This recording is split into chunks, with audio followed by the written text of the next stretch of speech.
A science story, huh? These NYU scientists, I it felt felt right. But I was so And I just thought, well, I had figured it out it was that golden moment. because science was on my side.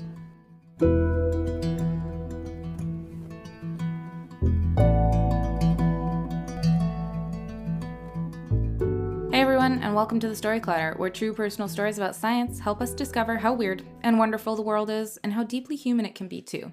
I'm your host, Misha Gajewski, and in today's episode, both of our stories are about not being dramatic. I don't want to give anything away, so let's jump in. Our first story today comes from writer and actor Jess Nurse. You might have seen her on shows like Quantum Leap, The Resident, or Danger Force. Her story was recorded earlier this year in Los Angeles at the LAist. Here's Jess.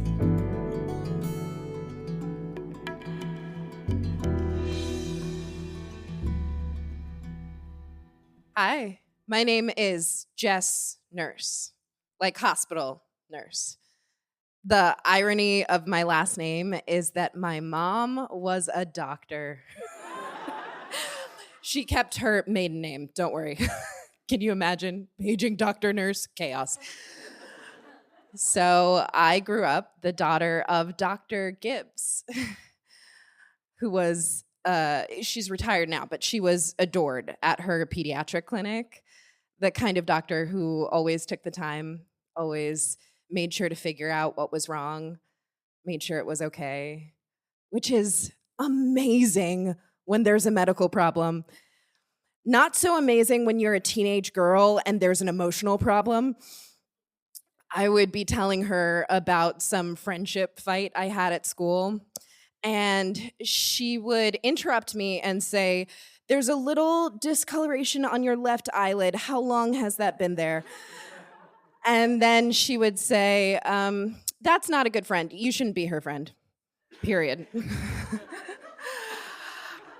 I would tell her that I didn't get the part in the school musical, and she would deconstruct my audition. And then she would say, "There's so much rejection in acting. You shouldn't be an actor."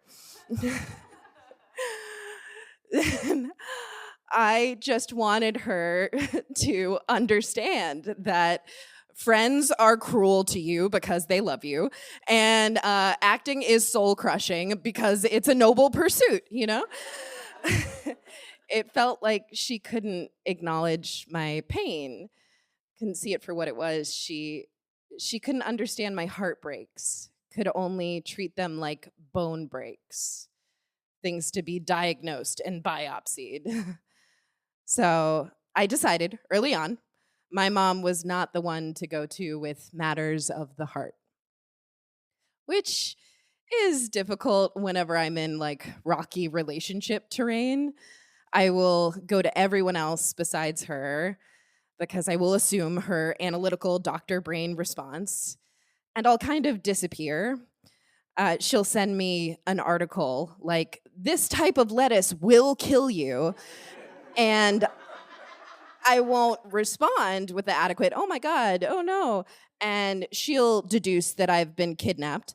But really, I'm just in my feelings. This happened in college. I had a fight with my college boyfriend, and I said, "Well, maybe we should end things." And he said, "Maybe we should," which was not the correct answer. And I said, "Well, if it's over, maybe you should take your toothbrush." And it was like this Western standoff with him like hovering by my bathroom door and looking between the toothbrush and me and the toothbrush and me. And then he took the toothbrush, and it was over. I was devastated. I was sobbing every day. I was having a hard time falling asleep. I was having a hard time eating. I was feeling awful. I was feeling more and more awful. And I attributed this feeling the worst I had ever felt, to how great our love was. And I would tell people how much it hurt, that it was physically painful. And my friends were like, "What do you mean physically painful?" And I said, "Yeah, it's like this pain in my gut. It's like this throbbing pain. It's like right under my rib cage and right above my bladder.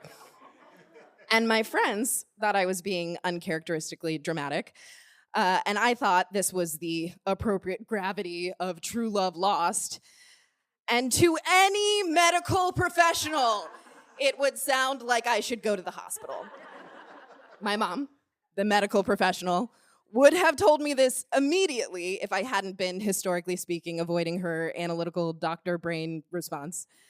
But after several unanswered articles with titles like, "If you cook these beans too long, they will poison you," she finally calls me.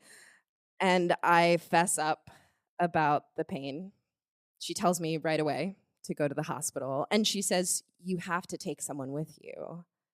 My mom doesn't know this, but me and college boyfriend are in a kind of will they, won't they get back together thing because college. And I think, okay, he's the one to ask. Maybe this will make us a will they instead of a won't they.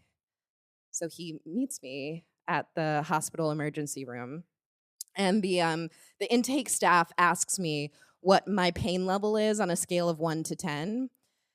And this all already feels so dramatic. Like it's clearly just heartbreak. So I say 7, even though it would be more accurate to say 10.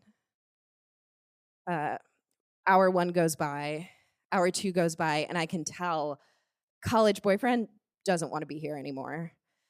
And I'm bummed because he's been saying that he wants this. And it feels like this is the moment to show it that he cares. This is the grand gesture. You know, he messed up with the toothbrush, and now he can chase me through an airport. That's what happens in the movies. Okay, different public building, but same premise. Instead, he leaves. And I am left alone, scared, in a hospital waiting room, disappointed, and my heart a little more broken. They finally bring me in. They do some tests leisurely. Again, I said 7. And the results come back. 8 doctors rush into my hospital room. They say, "You had appendicitis. You waited too long to be seen. The inflammation caused your appendix to rupture and burst. We need to bring you into surgery now." I am terrified. I need an analytical doctor brain response. I call my mom. She says, "Don't let them put you in surgery," which is confusing because they said the word burst. But she knows I'm at a teaching hospital and that they will let Chad, who just graduated, put a knife in my abdomen. Sorry, Chad. And I actually hear her start the car over the phone. I feel this swell of assurance. She says, "Hold tight. I'll be there." And she drives the 4 hours from Boston to New York in 3 hours and 12 minutes. And on the way, she arranges for me to be transferred to a different hospital, a top surgeon. She lets our whole family know. And before I know it, she's squeezing my hand and I'm being rolled into surgery. I was scared, but I somehow knew that it would be okay because my mom was the kind of doctor who made sure it was. I made it out of surgery, but it was pretty touch and go afterwards. I was going in and out of consciousness. I was having a hard time keeping food down and facts straight. I was shivering one minute, boiling up the next. But eventually, I was out of the woods. And my mom was there the full 3 weeks in the hospital. And college boyfriend came in 3 times. Okay. It's not a fair comparison. A mother's undying love and a college boyfriend's. But it was this clear contrast. The person who left me alone scared in a hospital waiting room, and the person who made sure I didn't face a second of it alone. You know, it's not fair. Okay. He was young. We had finals. Subways are hard. But looking at it, it's so strange to think that I dismissed my pain because I thought that love was supposed to be painful. That, like, when it hurts, that's a sign that it's real. We get all these stories about how it is, how, like, the worst that you've ever felt is a sign that it's real, that epic love can feel like dying. But the truest love I have ever known has been my mom's. A love that checked my hospital chart every night for mistakes. A love that brushed my hair when I had visitors, gotta stay cute. A love that was brainy and analytical and doctory in all the best ways. A love that understood that love is not pain. If it's painful, then something is wrong. The truest love I have ever known saved my life and pointed out a lot of new moles on my neck in the process. Thank you.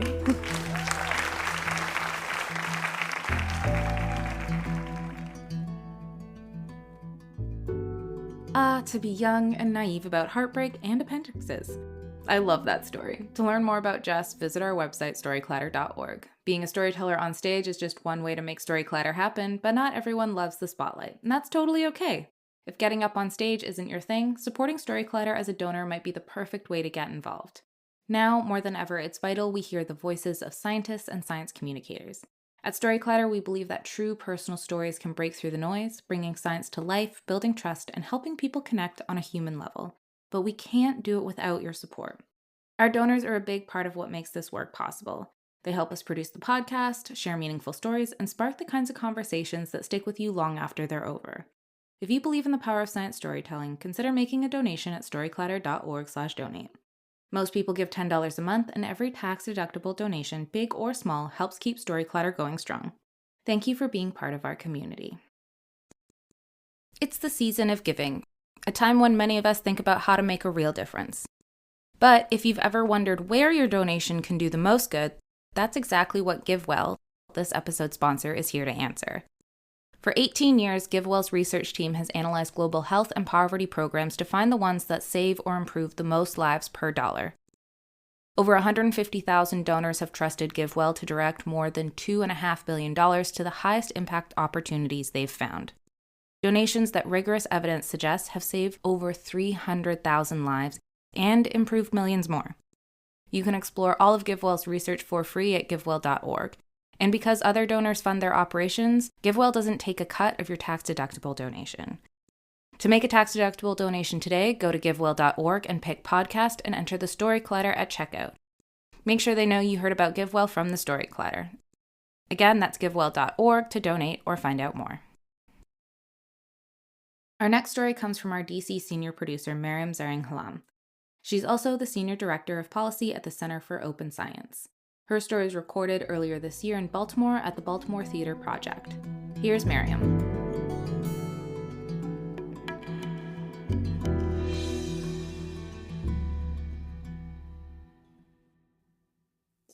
So I am, as you can see, a fully grown adult lady, but I am not too proud to admit that I call my mom every day. She is like my very own personal, on-call, very affordable talk therapist. Anytime that I am feeling angsty or frustrated, agitated, nervous, whatever, I just pick up the phone and just vent it all out. Out of me it flows and into her patient, loving, and sometimes only half-listening ears. And once I'm done, she always says, Maryam Iman, Aziz Iman, which is Persian for my Maryam, my darling. Everything's going to be okay. And just like that, I can move through the rest of my day feeling lighter. But one afternoon, I'm talking to her, and she just sort of drops casually that she, in a couple of weeks, is going to be admitted to Columbia Presbyterian Hospital to get a brain aneurysm clipped. And I'm just like, yeah, what a cool, calm, casual way to drop the news that you're getting brain surgery. That's totally fine and normal. And she's like, no. It's like a pretty standard procedure. Nothing to worry about. Everything's going to be okay. And so I'm like, okay, I believe you. She's a physician. She knows this stuff. So, okay, fine.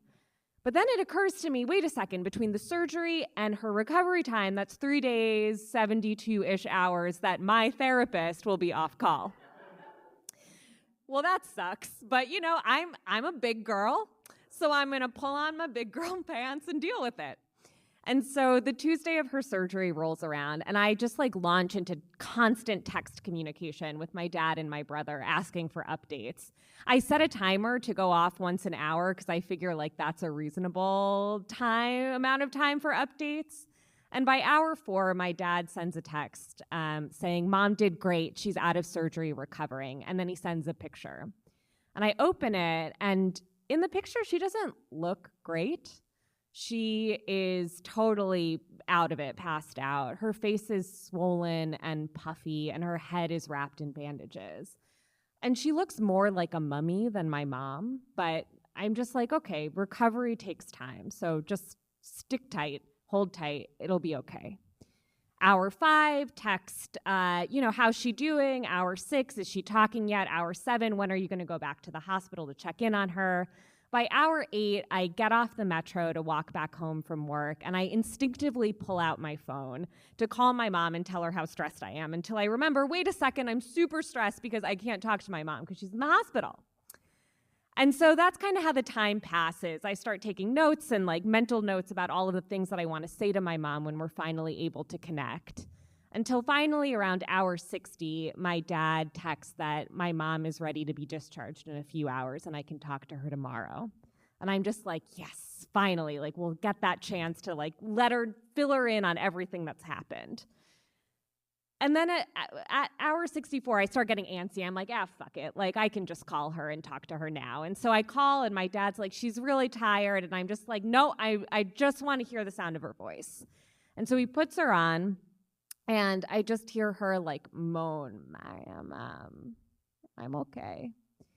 And immediately I'm just regretting that I made my dad put her on the phone. And so I think, okay, I can just I can wait it out. I'll wait for her to call me.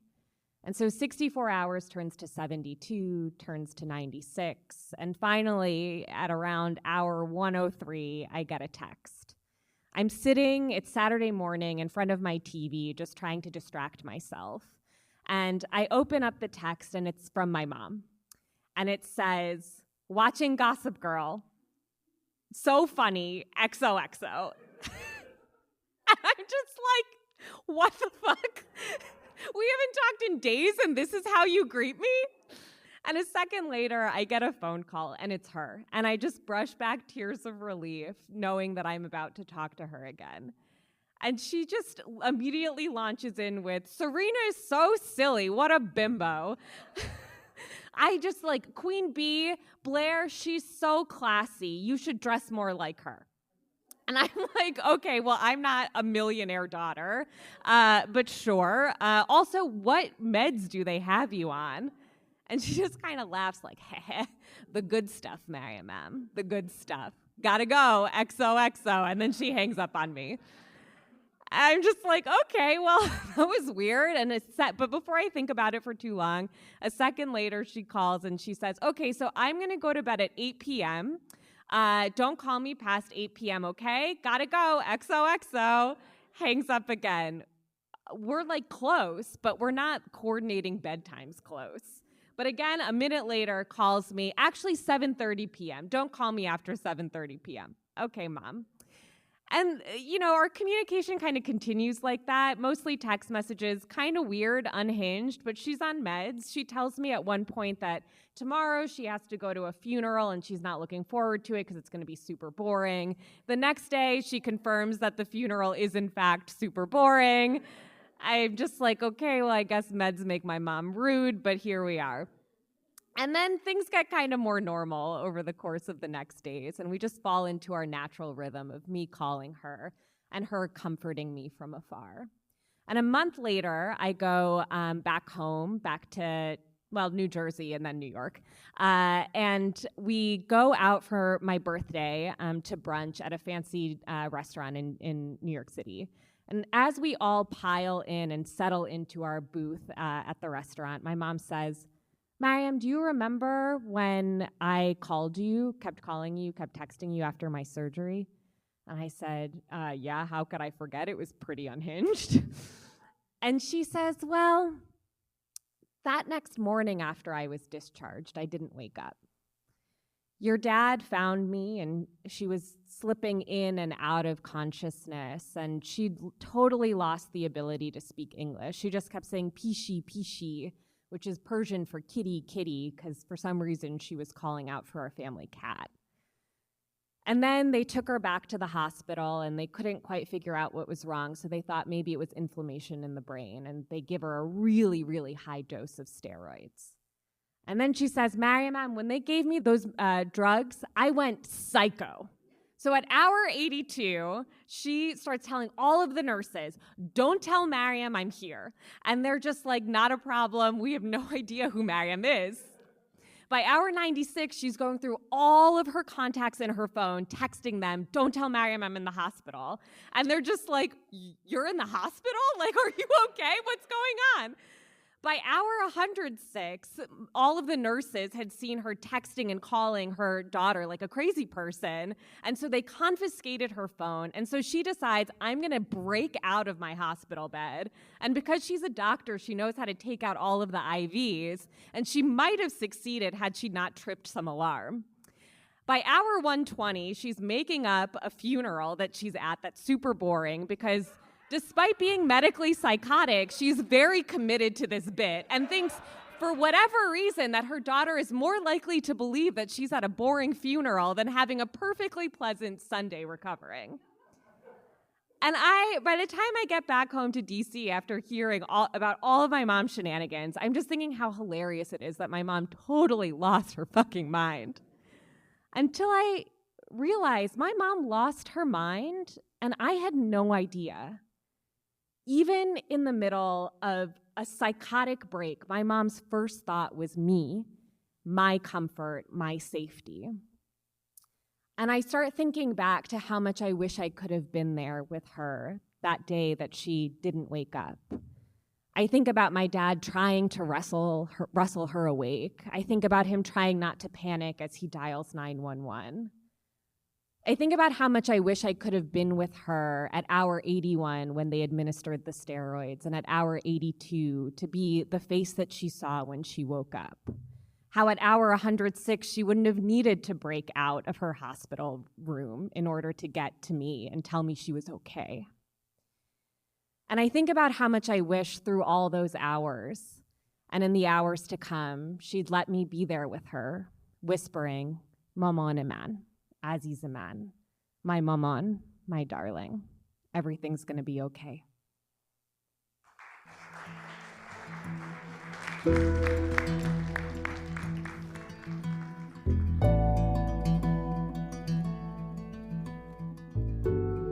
One, I'm so glad Maryam's mom is okay. And two, I still can't believe the lengths parents will go to in order to not worry their kids. If you'd like to learn more about Maryam or hear her many other stories on our podcast, visit our website, storyclutter.org. Our website is just one way to connect with Storyclutter, but there are so many other ways, and we hope you'll use them all. You can always follow us on social media. We're on Facebook, Instagram, TikTok, and Blue Sky. Head to storyclutter.org to become a financial supporter. If you're interested in coming to one of our shows, starting a Storyclutter show in your own community, or even learning how to tell your own science story, you can find everything you need on our website. And if you love this podcast, tell a friend. share an episode, introduce someone to the Story Clatter, and help bring more people into the world of science storytelling. This podcast is produced by me, Misha Gajewski, along with Jen Chen, Nikisha Roberts-Washington, and Aaron Barker, Executive Director and co-founder of the Story Clatter. The stories featured in today's episode were produced by Brian Kett and Shane Hanlon. Special thanks goes out to the Story Clatter's board and team. Our theme music is by Ghost, and next week we'll be back with our last episode of 2025. And of course, it's an amazing best-of episode from our archive. Until next year, thanks so much for listening.